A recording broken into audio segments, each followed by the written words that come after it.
Bonjour à tous, salut les caps.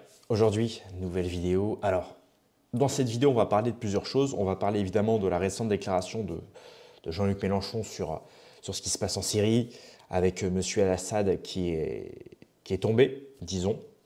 C'est une métaphore, hein, c'est son régime qui est tombé.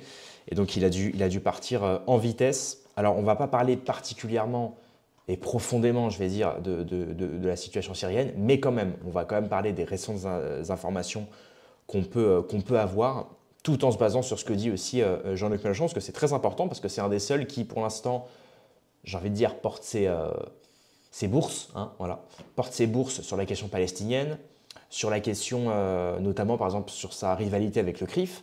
Il n'est pas hyper ami avec le CRIF, et encore plus en ce moment avec le régime de Assad. Vous allez le voir, il ne soutient pas le régime d'Assad, mais bon, on va écouter ça, c'est parti. En vidéo de nouveau des rebelles en Syrie. Il faut savoir que c'est une vidéo, même si elle fait un peu vieille, elle date d'il y a quelques jours. Je crois que c'était le 5 décembre, il s'est fait interviewer sur sa chaîne YouTube à lui. Il était face à des gens qui lui posaient des questions et ils ont rediffusé ça sur YouTube. Français armés de pied en cap dans des camions tout neufs qui ont surgi sans doute à la boutique du coin où ils sont allés acheter leurs bazookas, leurs fusils, leurs mitraillettes, leurs camions et des Toyota flambant neufs. Pas aussi neuf que la dernière fois, mais presque. Et nous voyons une fois de plus un Américain vendre la mèche, un sénateur, en disant « bah oui, de toute façon, Al-Qaïda a toujours été notre agent d'intervention. » J'ai lu ça tout à l'heure sur le fil d'information ouvrière et je suis resté, les bras m'ont tombé. D'une telle franchise. Mais pourquoi se gênerait-il? Il n'y a plus de morale. Il n'y a plus... Les convenances, ils s'en foutent. Il s'agit de faire la démonstration de qui est fort et qui commande. Bref, cette zone va à nouveau entrer en tourment. Tout ça va nous revenir dessus, chers amis et camarades. Il faut vraiment être très jeune pour ne pas avoir vu la dernière fois ce que ça donnait. Maintenant, tout le monde a vu ce que ça donne, une guerre au Proche-Orient, quant aux conséquences sur l'Europe. Voilà, donc là, il dit clairement les termes, il n'y a pas à dire, c'est le seul dans le champ politique. Moi, je ne suis pas un grand fan de Mélenchon, hein. Mais vous savez, il y a les gens malhonnêtes qui vont, uniquement parce qu'ils détestent Mélenchon, ils vont jamais lui donner raison. Ben, moi, c'est pas ça. Moi, j'aime pas forcément Mélenchon, mais je suis quelqu'un d'honnête, je suis quelqu'un de franc, je suis quelqu'un de surtout qui recherche la vérité. Quand une personne que je porte pas forcément dans mon cœur dit quelque chose qui va dans le sens de la vérité, eh ben, je lui dis bravo. Et je le reconnais et je le relais, comme je le fais aujourd'hui sur ma chaîne YouTube. Voilà, c'est ça le bon sens. Le bon sens, comme disait Papacito. Donc Mélenchon, qu'est-ce qu'il dit? Il dit c'est bizarre, il y a des mecs, ils arrivent avec des armes flambant neuves, avec des Toyota flambant neufs. Les mecs sont quelques milliers et du jour au lendemain, ils font tomber un gouvernement qui avait tenu depuis la guerre civile syrienne. Bon, étrange. Il se pose des bonnes questions. Mélenchon se pose des bonnes questions, c'est à se demander s'il ne regarde pas égalité, réconciliation. Ah non, vraiment, effrayant. Donc voilà, donc ça c'est la première petite punch de Mélenchon qui est pas dégueu. Et puis ensuite il dit voilà, il dit il y a un Américain, un sénateur américain qui a clairement dit voilà, que Al-Qaïda et que toutes ces conneries-là, c'était leur réserve, quoi, plus ou moins. Et on sait très bien aujourd'hui que ce soit l'État islamique, Al-Qaïda, et aujourd'hui ils appellent ça HTS, je sais plus quoi. Bah pareil, tout ça, c'est, on voit récemment, fallait que je vous en parle ça aussi. Je voulais en parler un petit peu après, mais on va en parler maintenant. C'est le Médian 442 qui a relayé ça, donc je leur passe le bonjour d'ailleurs. Je vais juste vous bouger l'écran parce que vous ne voyez pas en entier vous. Si, c'est bon. Ah voilà, nickel. Qu'est-ce qu'il met? Le chef du front de salut syrien remercie Israël. Ça, faut qu'on en parle. Ça, faut qu'on en parle. Merci Israël, c'est une victoire israélienne, nos frères et voisins. L'effondrement du président Bachar al-Assad a mis en lumière des collaborations entre des factions rebelles et Israël, selon des déclarations officielles et des rapports médiatiques. Le Front de salut syrien, une faction rebelle issue des groupes opposés à Assad, a exprimé sa gratitude envers Israël pour son rôle stratégique dans cet événement historique. Donc là, on se rend compte qu'en fait, les fameux rebelles qu'on nous présente comme des rebelles islamistes, des dangereux, etc., mais qui viennent sauver la Syrie, oh là là, ils viennent sauver la Syrie du méchant Assad qui aurait du sang sur les mains, et ben on se rend compte en fait finalement que comme d'habitude, j'ai envie de dire, comme d'habitude, les fameux sauveurs en réalité sont à la merci de Israël. Ils sont à la merci plus ou moins du sionisme. Parce que évidemment, là, on se rend compte, c'est bizarre. On se dit que Netanyahou, il nous parle de projet du Grand Israël, comme tous les sionistes nous parlent de l'arrivée du Messie et du projet du Grand Israël. Et dans le projet du Grand Israël, qu'est-ce qu'il y a? Il y a Palestine, il y a la Cisjordanie, il y a une partie de la Syrie, il y a une partie de l'Irak, de l'Iran, etc. Et on se rend compte que là, ce qu'on peut appeler des agents israélo-turcs, donc ces fameux rebelles israélo-turcs qui remercient Israël de leur aide, sans quoi ils n'auraient jamais pu y arriver, etc. On se rend compte qu'en fait, ça sert à Israël, et ça sert notamment à Israël dans le but de réaliser leur projet messianique, qu'est le Grand Israël. C'est quand même étrange. C'est quand même étrange. Et surtout qu'on se rend compte qu'ils sont aidés par le régime américano-sioniste, et qu'en Amérique, c'est bourré justement de double nationalité israélienne, de gens fervents israéliens. Donc c'est quand même marrant. C'est quand même marrant. C'est assez intéressant. Donc merci Israël des propos révélateurs de Fahd Masri. Donc voilà, il dit: sans les coups que vous avez portés au Hezbollah et à l'Iran, nous n'aurions pas pu libérer la Syrie. Merci Israël. Parce qu'il faut comprendre que là, c'était une attaque stratégique préméditée. C'est-à-dire que c'est un petit peu comme avec le 7 octobre, etc. On se posait des questions. Bah là, c'est pareil. Pourquoi? Parce qu'il faut comprendre que là, la Russie, elle est occupée avec l'Ukraine. La Russie, elle est alliée de la Syrie. Mais elle ne peut pas l'aider parce qu'elle est occupée avec l'Ukraine. Bien. À côté de ça, pareil avec le Hezbollah, qui sont occupés. En fait, au niveau de l'Orient et au niveau de tous les soutiens de la Syrie, étaient occupés. Donc en fait, c'était le bon moment pour les rebelles financés par on sait qui, d'attaquer et de faire tomber Assad. Parce que là, il n'avait personne pour l'aider. Absolument personne. Voilà, et encore une fois, moi, ce n'est pas un sujet que je maîtrise à 100%. C'est pour ça que je ne fais que relayer ce qui est dit.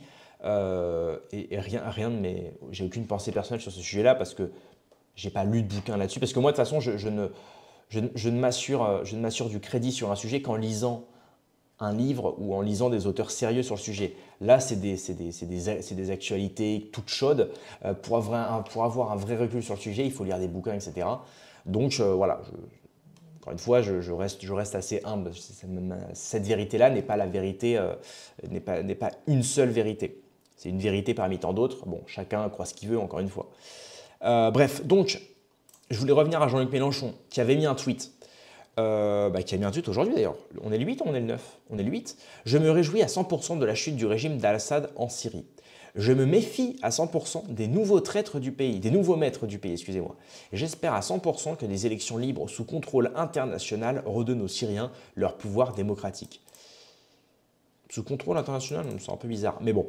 Donc là, Jean-Luc Mélenchon, il ne soutient plus Al-Assad, bien qu'à l'époque, il soutenait plus ou moins Al-Assad. On a des vidéos, etc., où il est face à Léa Salamé, il dit que Poutine va aider. Il y a même une photo de lui avec Al-Assad. Alors, est-ce qu'elle est vraie, est-ce qu'elle est fausse, je ne sais pas. En tout cas, on l'a vu. Mais il n'y a pas à dire, Jean-Luc Mélenchon, quand même, c'est le seul qui porte ses couilles et qui ose aller dans un sens éthique et moral. Il parlait justement de morale il y a 2 secondes dans sa vidéo. C'est le seul qui va dans un sens un peu éthique et moral. C'est-à-dire que là, par exemple, ce qu'il dit, c'est parfait. Ce qu'il dit, c'est parfait. Il se méfie des nouveaux, parce qu'il faut rappeler que les nouveaux, encore une fois, regardez le nouveau chef. Il fait partie d'Al-Qaïda,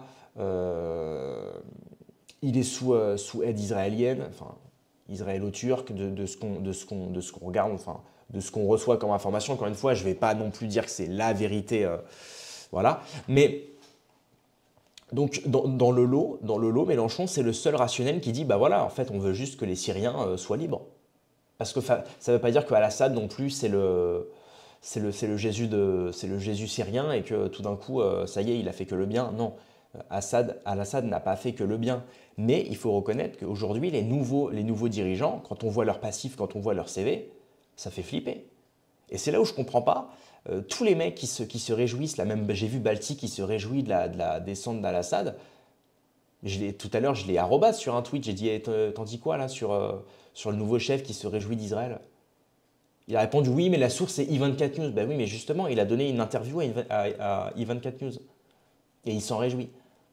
Balti n'a pas répondu. Donc ça, c'est marrant. Tous ces mecs-là qui se réjouissent de ça, je ne comprends pas. C'est-à-dire que les mêmes qui soutiennent la Palestine soutiennent aujourd'hui un régime qui est soutenu par Israël. C'est comme tous les droitards là, qui vont soutenir Israël, alors que Israël fournit des armes à l'Azerbaïdjan qui ont défoncé les chrétiens d'Orient. Mais en fait, de toute façon, c'est pareil, tous les droitards qui ne soutiennent pas la Syrie, alors que là, actuellement, les minorités chrétiennes vont se faire... Enfin voilà, je veux dire, ça, il faut le bien comprendre. Et pareil, les droitards qui vont se réjouir, qui se réjouissent de ça, ou même les gens tout court qui se réjouissent de ça, mais il faut comprendre qu'aujourd'hui, l'ONU estime à plus de 1,5 million de réfugiés syriens. d'ici les prochains mois. Il faut quand même se rendre compte de la chose. Et qui va les accueillir, à votre avis? Qui est le pays qui accueille à bras ouverts n'importe quelle civilisation, n'importe quelle personne, n'importe quelle... Bah, c'est Bibi. Ah bah c'est Bibi, bah bien sûr. Déjà qu'on a le chômage en hausse, que l'inflation fait qu'augmenter, qu'on n'a plus de gouvernement. On n'a plus de gouvernement. Mais par contre, t'inquiète pas qu'on va faire rentrer tout le monde. Non mais t'inquiète, on fait rentrer tout le monde. Les membres de Tsahal, on les fait rentrer. Les Syriens, on les fait rentrer. On fait rentrer tout le monde. Voilà, les Algériens, les trucs, les machins, on fait rentrer tout le monde. Voilà. Quand il s'agit de faire rentrer, par exemple, des Chinois avec un QI à 5 chiffres, tu vois, là, c'est non. Alors, non, lui, on lui refuse le visa. Non. Et puis les sans-papiers, tu sais, il n'y a pas de souci. Non, mais t'inquiète, on va le. Non, lui, t'inquiète, c'est une chance pour la France. Oui, bien sûr. Voilà, donc ça, on a vu. Et donc là, il y avait un tweet de Bruno Gollnisch, très intéressant, qui met la conquête de la Syrie par les islamistes est un événement dramatique. Et pas seulement pour les chrétiens et autres minorités. C'est ce que je disais tout à l'heure, avec tous ceux qui se réjouissent, alors qu'en réalité, comme d'habitude, que ce soit en Palestine, en Syrie ou même en Orient, il ne faut pas oublier qu'il y a des minorités chrétiennes. Et que ces minorités chrétiennes, à chaque fois, elles prennent tarif parce que ce sont ce qu'on appelle des minorités. Et c'est des vraies minorités, ce n'est pas les minorités qu'on a en France, là, qu'on nous fait croire que c'est des minorités. Non, là, ce sont des vraies minorités. Et il faut le comprendre que quand tu es une minorité dans ce genre de pays, déjà que la vie est un petit peu plus compliquée, là c'est autre chose. Là en plus, dans ce climat de ce qu'on peut appeler de guerre civile et ce qu'on peut appeler un climat complètement désastreux, on peut le dire, désastreux, j'ai pas envie d'être à leur place, tu vois. J'ai vraiment pas envie d'être à leur place. Et c'est pour ça que je comprends pas trop tous ces gens-là comme Balti, etc. Bon, bien que Balti n'est pas chrétien, mais tous ces mecs-là qui ont soutenu les Palestiniens, enfin qui soutiennent les Palestiniens, la Palestine, qui soutiennent les minorités, etc., enfin les soi-disant minorités, là se réjouissent tout d'un coup. C'est là où je me dis vraiment, quand tu allumes Twitter et que tu vois que les mecs, l'actualité, elle est même pas encore, elle est toute chaude, là, elle est même pas encore, ils ont même pas encore pris le temps de réfléchir, de s'informer correctement. C'est pour ça que moi j'en ai pas parlé tout de suite, parce que j'ai essayé de m'informer, de prendre ce qu'il y a à prendre. La plupart des gens, ils réagissent de manière court-termiste. C'est hop, tout de suite, ils disent ce qu'ils ont en tête. Ils oublient qu'il faut faire tourner sa langue 7 fois avant de parler, tu vois. On est vraiment dans l'ultra-crépidarianisme. Voilà, ça je voulais le caler, ce petit mot. Arrête. On est vraiment dans, je donne un avis sur tout, mais en fait je connais rien, je maîtrise rien. Mais voilà, et ça donne Twitter. Ça donne Twitter, c'est des mecs qui parlent de tout et qui connaissent rien. Et ça fait un petit peu mal au crâne au bout d'un moment, on va pas se mentir. Donc l'Occident, et notamment la France, en est responsable du fait des sanctions économiques qui ont empêché la reconstruction de ce malheureux pays. Après des années d'une terrible guerre, il a été ainsi maintenu de façon absurde et néfaste dans la misère, ouvrant la voie aux islamistes, de leur côté puissamment armés et soutenus. C'est vrai que ça c'est assez louche, pareil. J'avais vu un tweet de Rissen, il disait « c'est marrant, il y a une armée de 15 000 mecs dans le nord de la Syrie, on n'en a jamais entendu parler. Les mecs sont 15 000 et du jour au lendemain, ils ont renversé un gouvernement qui, lui, était rempli de milliers d'hommes. C'est quand même bizarre, c'est quand même étrange. Arrête parce que là tu commences à tourner côté complotiste, la Rissen. Politique insensée qui pourrait bien, à partir de cette base arrière, se retourner contre nous. Mais de toute façon, il faut comprendre que là, il va y avoir des réfugiés syriens. Donc déjà, les droitards n'ont pas à se réjouir de ça. Parce que eux qui sont contre l'immigration, bon bah, là, t'as pas à te réjouir d'un conflit. Parce qu'en fait, pour eux, les Syriens, oui, en fait, comme ils ont des gueules d'arabes, ah, bah, c'est super, c'est trop bien. Ils pensent comme ça, les droitards. Ils pensent vraiment comme ça. C'est comme les Palestiniens. Tu leur dis qu'il y a des chrétiens en Palestine, tout d'un coup, ils bégayent. Ils comprennent pas. Il y a les filles qui se touchent. Bref. Donc déjà sur ça. Par la suite, ça, même pour nous, c'est pas arrangeant. Même si la situation est lointaine et que là, effectivement, c'est comme avec les Palestine-Israël, c'est lointain. On se dit que... Mais c'est jamais bon. C'est jamais bon. Oui, non, là, il y a... En fait, là, ça annonce vraiment un climat de guerre mondiale, je sais pas, mais c'est quand même louche. Là, ces derniers temps, soit c'est le fait qu'on ait l'actualité constamment présente et qu'elle est vraiment présente dans le quotidien de manière totale, et donc on a accès à cette actualité qui nous formate. Mais j'ai l'impression qu'on n'a jamais eu autant de guerres et de tensions mondialement parlant depuis ces dernières décennies, là. Sérieux, il y a 5-10 ans, il n'y avait pas autant d'actualité parlant de guerre, parlant de... Donc soit il y a vraiment un climat de guerre entre l'Ukraine-Russie, Israël-Palestine, la Syrie, pareil, qui tombe, et j'en oublie certainement d'autres. C'est vraiment inquiétant. C'est vraiment inquiétant. Alors encore une fois, tu coupes la connexion, tu coupes l'actualité, ça y est, hein, pour toi il se passe rien. Tu habites dans ta petite ville, bon, encore une fois, c'est la base, hein. Des fois c'est nécessaire, hein, de se couper un peu de tout. Mais c'est quand même inquiétant. C'est vrai que c'est dur de se projeter dans l'avenir quand on voit qu'il y a autant de, quand il y a autant de tensions, de climat très belliqueux. C'est un peu inquiétant. Donc bref, voilà, donc on revient sur le tweet de Mélenchon à la base, hein, celui-là, donc il disait, voilà, j'espère, moi je pense que c'est la meilleure décision à avoir, surtout un mec qui ne connaît pas vraiment le sujet, c'est la meilleure position à avoir, c'est comme Israël-Palestine, si tu ne connais pas le sujet, prends pas forcément pas pour quelqu'un, ni Israël ni Palestine, et puis voilà. Et ensuite tu t'intéresses au sujet, et là tu comprends effectivement que dans l'histoire, bon, voilà. Mais bref, donc oui, pour revenir à Mélenchon, donc c'est le seul actuellement qui est un petit peu sensé, j'ai envie de dire. Donc on va suivre ça de près. J'espère que je vous ai... je sais qu'il y a pas mal de gens en commentaire qui réclamaient une vidéo sur la Syrie. J'ai préféré attendre. Voilà, j'ai pris un petit peu les informations qui étaient les plus intéressantes. C'est pas dit qu'il y en ait d'autres. Peut-être, peut-être pas, je ne sais pas. On verra. Mais en tout cas, c'est intéressant de suivre ça. Et donc Mélenchon, bravo. En Palestine, déjà, il portait ses couilles. Mais alors là, sur la Syrie, bon, c'est pas non plus... mais ça va, c'est cool, c'est sympathique. On verra ce qui s'enduit par la suite. Bref, avant de partir, les amis, mettez un like, abonnez-vous. J'aimerais bien avoir les 50 000 abonnés pour Noël, ce serait vraiment sympathique. Ça fait beaucoup, hein, ça fait 7 000 abonnés à avoir en 2-3 semaines, mais ouais, j'y crois quand même. Bref, rendez-vous dans quelques heures demain pour une prochaine vidéo. Paix et à mort sur mes amis et mes ennemis, et surtout sur mes ennemis.